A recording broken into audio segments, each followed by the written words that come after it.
تم کیا کر رہے ہو؟ بوائے فرینڈ گرل فرینڈ، کیا کر رہے ہو؟ جھوٹ، سود، بدماشی، عیاشی۔ جس قوم میں ظلم پھیل جائے، جس قوم میں بددیانتی پھیل جائے، جس قوم میں جھوٹ پھیل جائے، اس کا جنازہ نکل چکا ہے، مارنے کی ضرورت نہیں ہے۔ میرے بچوں، ہم اس ملک کو بنائیں، اور اللہ کا قانون ہے کہ اپنے آپ کو بدلو۔ ان اللہ لا یغیر ما بقوم حتی یغیروا ما بانفسہم۔ طارق جمیل سے شروع کریں کہانی۔ مجھے پھر اقبال یاد آتا ہے، تجھے کیوں فکر ہے اے گل دلے صد چاک بلبل کی، تو اپنے پیرہن کے چاک تو پہلے رفو کر۔ یہ جو تم تھوڑے سے بچے بیٹھے ہو اور ادھر پردے میں بچیاں بیٹھی ہیں، تم آج سے اس ملک کی فلاح کے لیے جینا شروع کرو۔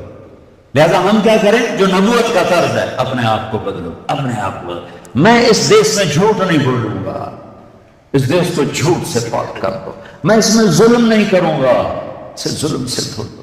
میں یہاں دھوکہ کسی کو نہیں دوں گا، اس کو دھوکے سے پاک کرو۔ میں سود پہ نہ پیسے رکھوں گا، نہ سود لوں گا، نہ سود کے قرضے لوں گا، نہ سود پہ کاروبار کروں گا۔ میں اپنے ماں باپ کے پاؤں دھو کے پیوں گا۔ اپنے سے شروع کریں۔ میری نماز نہیں چھوٹے گی۔ اب لڑکے لڑکیاں کٹھے پڑھتے ہو، میری نظر کبھی بے حیا نہ اٹھے گی۔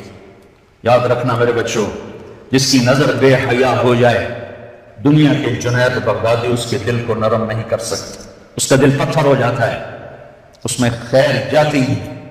میں ان وادیوں سے نکل کے مدرسوں میں گیا ہوں۔ میں گورنمنٹ کالج لاہور میں پڑھا، میں سنگر تھا گورنمنٹ کالج لاہور پر، ڈانسر تھا۔ میں نے اس غلط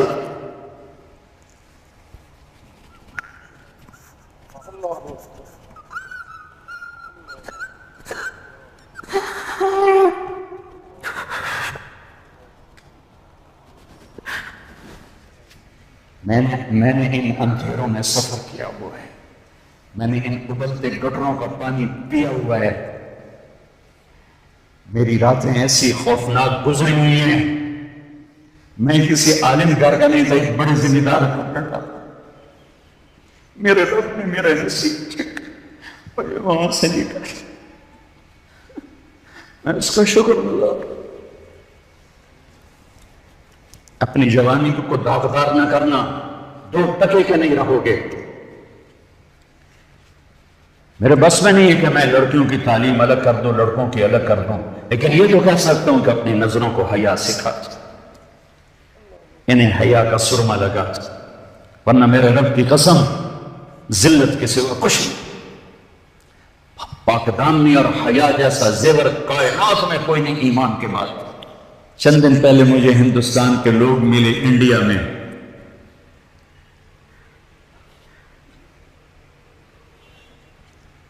تو ان کا یہ ہم گشت کر رہے تھے، سکھوں کا محلہ تھا، تو ایک بوڑھی خاتون آئی کہ بیٹا میرے پتروں میں مسلمان بناؤ۔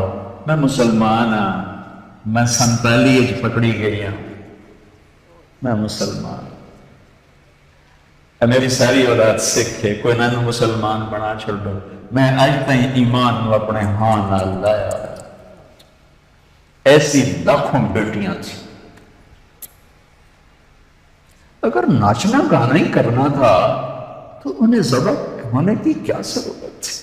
اگر سود کے بڑے بڑے نظام چلانے تھے، ناچ گانے کی محفلیں سجانی تھیں، آوارگی کو تہذیب بنانا تھا، میرے دیش کی عدالتوں نے بک جانا تھا، وکیل کی بولی لگ رہی ہو جیسے منڈی میں سبزی کی بولی لگتی ہے، جو مرضی خرید لے، پیسے دے دے، قاتل بھی چھڑا دوں گا، زانی بھی چھڑا دوں گا، پیسے دے دو تیرا قبضہ بحال کرا دوں گا۔ جج کے قلم کی قیمت لگ چکی ہو، اتنے پیسے دے دو، سائن کروا لو۔ عدالتیں عمارتوں کا نام نہیں ہیں، عدالتیں انسانوں کا نام ہیں۔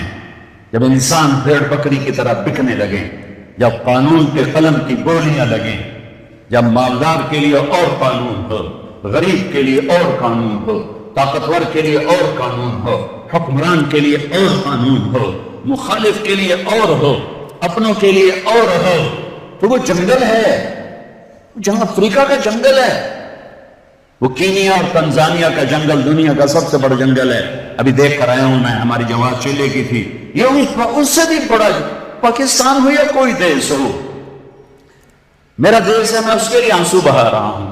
پولیس کے رویے مالدار کے لیے اور، غریب کے لیے اور، طاقتور کے لیے اور، پیسہ دینے والے کے لیے اور، رشوت دینے والے کے لیے اور، ظالم کو پوچھنے والا کوئی نہ ہو، مظلوم کی سننے والا کوئی نہ ہو۔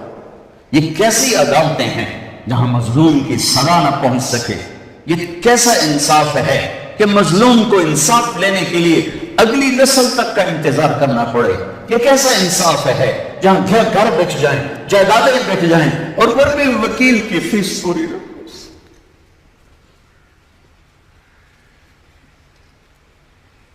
ہمارے بزرگوں نے بہت اچھا کہا، بڑے ذبح ہوئے، بڑے ذبح ہوئے، چمن میں تخت پر جس دم شہ گل کا تجمل تھا، ہزاروں بلبلیں تھی باغ میں، ایک شور تھا گل تھا، کھلی جب آنکھ نرگس کی نہ تھا جز خار کچھ باقی، بتاتا باغباں رو رو یہاں غنچہ یہاں گل تھا۔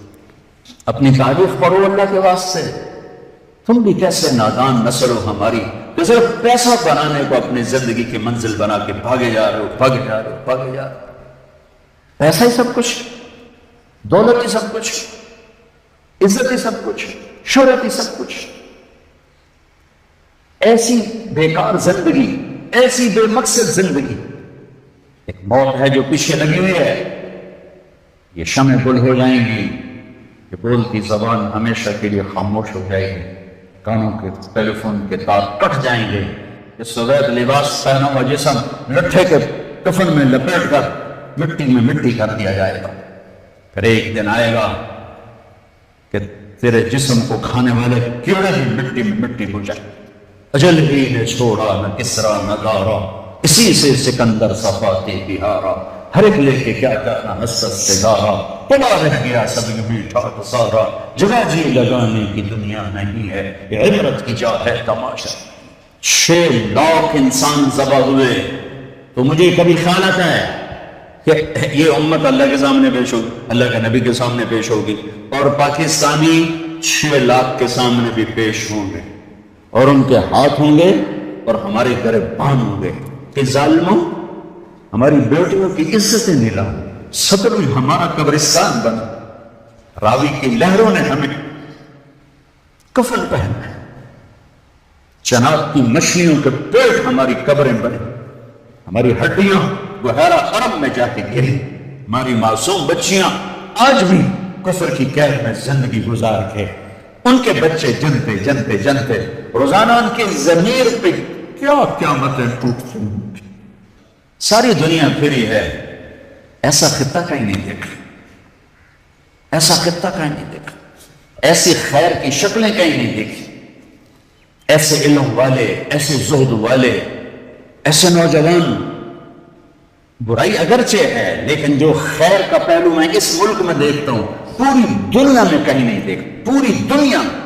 تو میرے عزیزو، ہم اپنے اللہ سے اس نعمت کے شکرانے میں وہ کریں جو اللہ ہم سے چاہتا ہے۔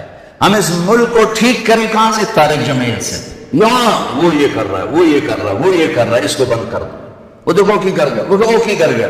اندھے ہو جاؤ، بہرے ہو جاؤ، گونگے ہو جاؤ، اپنے عیب دیکھو، اپنے عیب سنو، ضمیر کی آواز سنو، دل کی دھڑکنوں سے اٹھنے والی باتیں سنو، اور پھر قرآن سامنے رکھو، قرآن پڑھو۔ تم سب سے کہتا ہوں قرآن پڑھو، قرآن پڑھو، تاکہ ممبر پر بیٹھنے والے کا تمہیں پتہ ہو کہ یہ ہمیں پیغام دے رہا ہے یا آگ لگا رہا ہے، یہ ہمیں نفرتوں میں دھکیل رہا ہے یا محبت کے پھول دے رہا ہے۔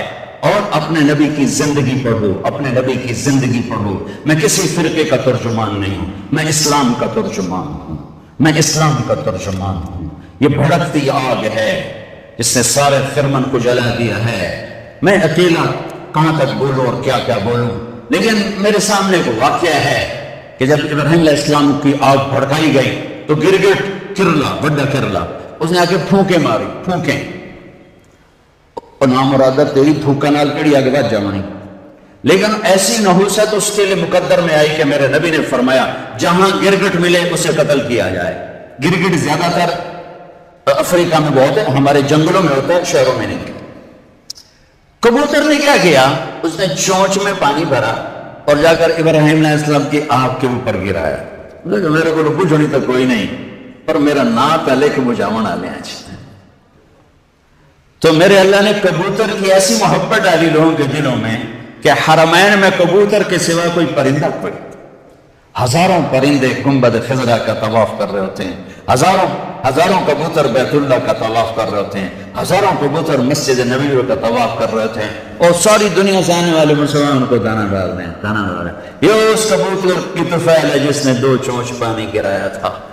میں کچھ نہیں ہوں، میں ایک کبوتر ہوں جو 2 چونچ پانی گرا رہا ہوں۔ اس بھڑکتی آگ کو میں نہیں بجھا سکتا، لیکن میں اس آگ کو میں پھونک نہیں مار سکتا۔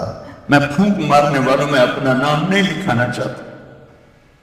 میں اللہ کے رسول کے دربار میں پیش ہو کے کہنا چاہتا ہوں، یا رسول اللہ، میں نے تو آپ کی امت کو جوڑنے کی کوشش کی تھی، اگر تمہاری مرضی شیعہ بنو، سنی بنو، بریلوی بنو، دیوبندی بنو، وابی بنو، جو مرضی ڈھول بجاؤ، ارے مسلمان بن کے رہو، مسلمان بن کے رہو، امت بن کے رہو، امت بن کے رہو۔